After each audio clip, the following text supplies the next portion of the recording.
ये वीडियो 80 शब्द प्रति मिनट की गति से रहेगी। आप इस डिक्टेशन को बार बार लिखें। जितने ज़्यादा आप सतत अभ्यास करेंगे उतनी ही आपकी स्पीड बढ़ती चली जाएगी। सतत अभ्यास का मतलब होता है कि एक डिक्टेशन को बार बार लिखने से जो शब्द उस डिक्टेशन में हैं वो हमको अच्छे से याद हो जाएंगे, वो हमको बनाना आ जाएंगे। जब भी हम स्पीड में लिखेंगे तो वो हमारे माइंड में तुरंत कैप्चर हो जाएंगे और हम उनको लिख सकेंगे। इसलिए जितना हो सके एक डिक्टेशन को बार बार लिखें। ओके,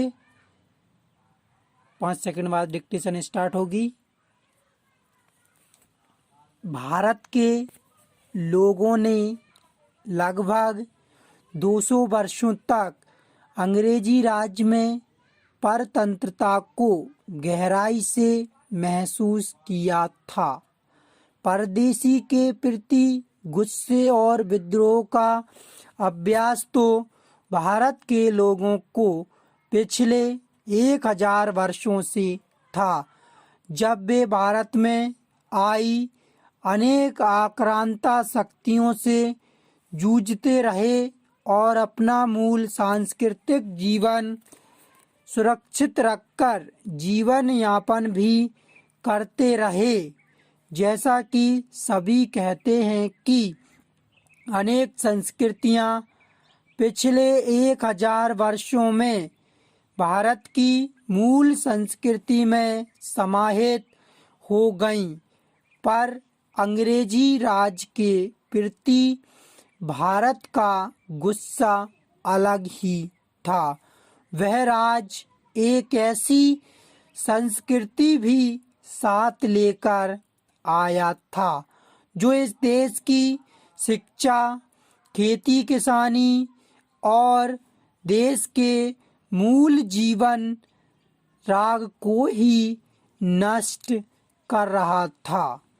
अपने सांस्कृतिक क्षय की चिंता में भारत की विभिन्न जातियों और समुदायों के लोग 19वीं सदी के प्रारंभ से ही ईस्ट इंडिया कंपनी के विरुद्ध अपने गुस्से का इजहार करने लगे थे और वह ताकत भी इकट्ठा करने लगे थे जो आज़ादी का महासमर लड़ने के काम आई।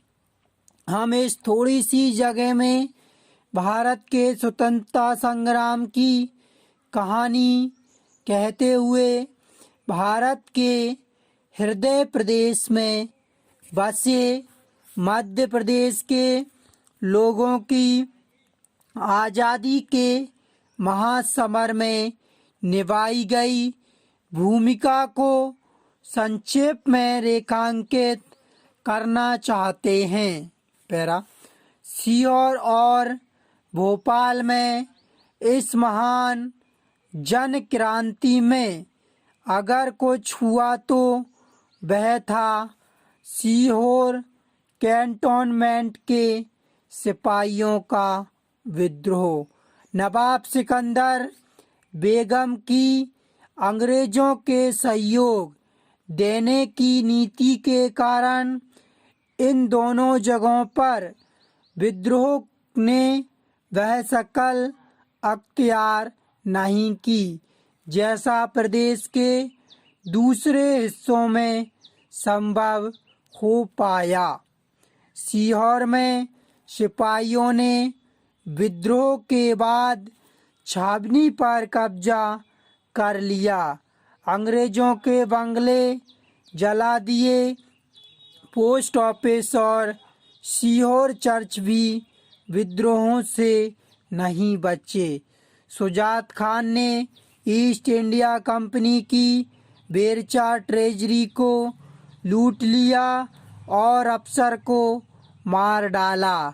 सिकंदर बेगम ने सीहोर के सिपाहियों को शुजात खान के विरुद्ध कूच करने का आदेश दिया, जिसकी उन्होंने अवज्ञा कर दी। बाद में सीहोर के अनेक विद्रोही कानपुर जाकर नाना साहब के नेतृत्व में अंग्रेजों से लड़े। बैतूल जिले में इस दौरान कई बड़ी घटना नहीं घटी।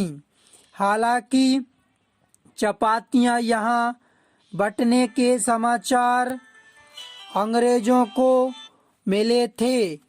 अंग्रेज सतर्क थे और इसी सतर्कता के कारण वे 5 अक्टूबर 1857 को शहीदुद्दीन मालगुजार द्वारा बैतूल के समीप एक गांव में छिपाए गए शस्त्र बरामद कर सके।